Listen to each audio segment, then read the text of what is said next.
Welcome to the Thisiya's kitchen. Thisiya's கிச்சனில் என்ன பார்க்க போகிறோன்னா, ஒரு சட்னி ரெசிபி தான் பார்க்க போகிறோம். அந்த சட்னியை இன்றைக்கி ஹெல்த்தியாக செஞ்சு சாப்பிட போகிறோம் நம்ம. அதே சமயம் இது செய்கிறது ரொம்ப ரொம்ப சுலபம். இது நரம்பு ரொம்ப வீக்காக இருக்குதுன்னு சொல்கிறவங்களுக்கு, ஜாயிண்ட் பெயின்ஸ் இருக்குது சொல்கிறவங்களுக்கு, எலும்பில் சத்தே இல்லைன்னு சொல்கிறவங்களுக்கு இந்த சட்னியை செஞ்சு கொடுத்து பாருங்கள். இது குழம்பாகவும் செய்யலாம், சட்னியாகவும் செய்யலாம். செய்கிறதும் ரொம்ப ரொம்ப சுலபம். அதே போல் இதை செஞ்சு கொடுத்தீங்கனாக்கா நீங்கள் பிரண்டையில் தான் செஞ்சீங்கன்னு சொல்லிட்டு நீங்களாக சொல்கிற வரைக்கும் தெரியாது. அந்தளவுக்கு இதோட ருசி ரொம்ப நல்லாயிருக்கும். வாங்க இது எப்படி செய்கிறதுன்னு வீடியோக்குள்ளே போய் பார்க்கலாம். இப்போ செய்கிறதுக்கு ஒரு பேன் அடுப்பில் வச்சுக்கோங்க. பேன் அடுப்பில் வச்சதுக்கப்புறம் ஒரு 2 ஸ்பூன் அளவு எண்ணெய் சேர்த்துக்குங்க. இப்போ எண்ணெய் சேர்த்துட்டு இப்போ இதில் 1.5 ஸ்பூன் அளவு கடலைப்பருப்பு, 1.5 ஸ்பூன் அளவு உளுந்தப்பருப்பு சேர்த்துக்குங்க. நல்லா பொன்னிறமாக வதக்கி எடுத்துக்கலாம். இப்போது அடுப்பை குறைச்சி வச்சு வதக்கி எடுத்துக்குங்க. அப்போ தான் டேஸ்ட் நல்லாயிருக்கும். நல்லா வதங்கிடுச்சுன்னா நல்லா கமகமன் வாசனை வர ஆரம்பிக்கும். அந்த ஸ்டேஜில் நம்ம ஒரு பிளேட்டுக்கு மாற்றிக்கலாம். இப்போ பாருங்கள், கலர் நல்லா மாறி வாசனை வர ஆரம்பிச்சிச்சு. இப்போ ஒரு பிளேட்டுக்கு மாற்றிக்கலாம். இப்போ பிளேட்டுக்கு மாற்றிட்டு அதில் மீதி இருக்கிற எண்ணெயில்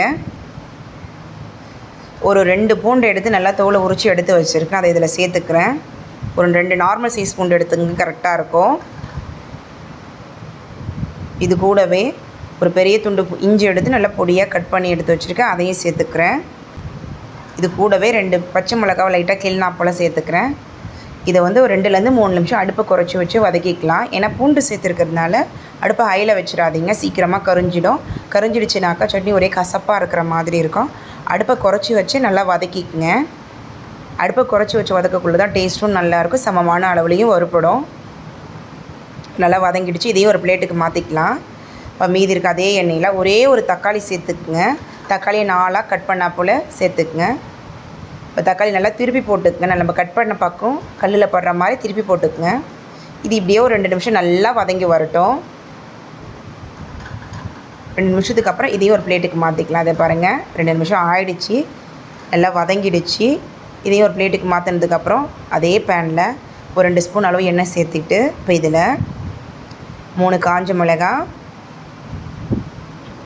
இது நல்லா இப்போ நம்ம வதக்கி எடுத்துக்கலாம். காஞ்ச மிளகா ஒரு 2 நிமிஷம் ஃபஸ்ட்டு நல்லா வதக்கிக்கலாம். காஞ்ச மிளகா நல்லா வதங்கினதுக்கப்புறம் இதில் நம்ம எடுத்து வச்சுருக்க பிரண்டையை இதோடு சேர்த்துக்கலாம். பிரண்டையை சேர்த்துட்டு அந்த பிரண்டை கூட கொஞ்சமாக புளிப்பு சேர்த்துக்குங்க.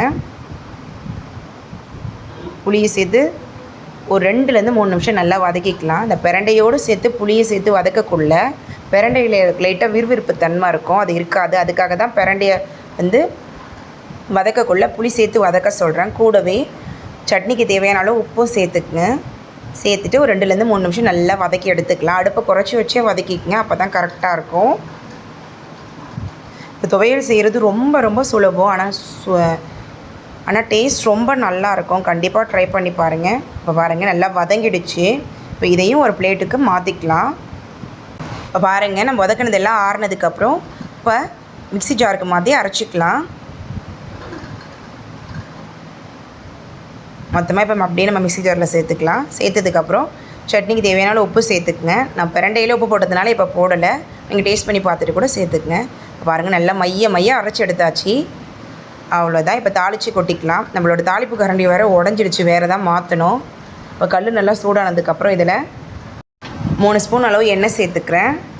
எண்ணெயை சேர்த்துட்டு எண்ணெய் நல்லா சூடானதுக்கப்புறம் இதில் ஒரு 1/2 ஸ்பூன் அளவு கடுகு, ஒரு கொத்து கருவேப்பிலை சேர்த்துட்டு ஒரு 1/2 ஸ்பூன் அளவு பெருங்காயப்பொடி, இதெல்லாம் நல்லா பொரிஞ்சதுக்கப்புறம் நம்ம அரைச்சி வச்ச பிரண்டை துவையல் இதில் சேர்த்துக்கலாம். அவ்வளோதான், நம்மளோட பிரண்டை துவையல் சட்னி எது வேணால் சொல்லலாம். சூப்பராக ரெடி ஆகிடுச்சு. கண்டிப்பாக ட்ரை பண்ணி பாருங்கள். டேஸ்ட் ரொம்ப அட்டகாசமாக இருந்துச்சு. வீட்டில் எல்லாருக்குமே ரொம்ப பிடிச்சிது. நம்ம பிரண்டையில் தான் செஞ்சுன்றது யாருக்குமே தெரியாது.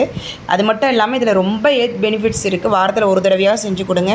இந்த வீடியோ உங்களுக்கு பிடிச்சிருக்குன்னு நினைக்கிறேன். இந்த வீடியோ உங்களுக்கு பிடிச்சிருந்துச்சுன்னா எங்கள் சேனலை லைக் பண்ணுங்கள், கமெண்ட் பண்ணுங்கள், சப்ஸ்கிரைப் பண்ணுங்கள். பக்கத்தில் இருக்க பெல் பட்டனை மறக்காமல் கிளிக் பண்ணுங்கள். தேங்க்யூ.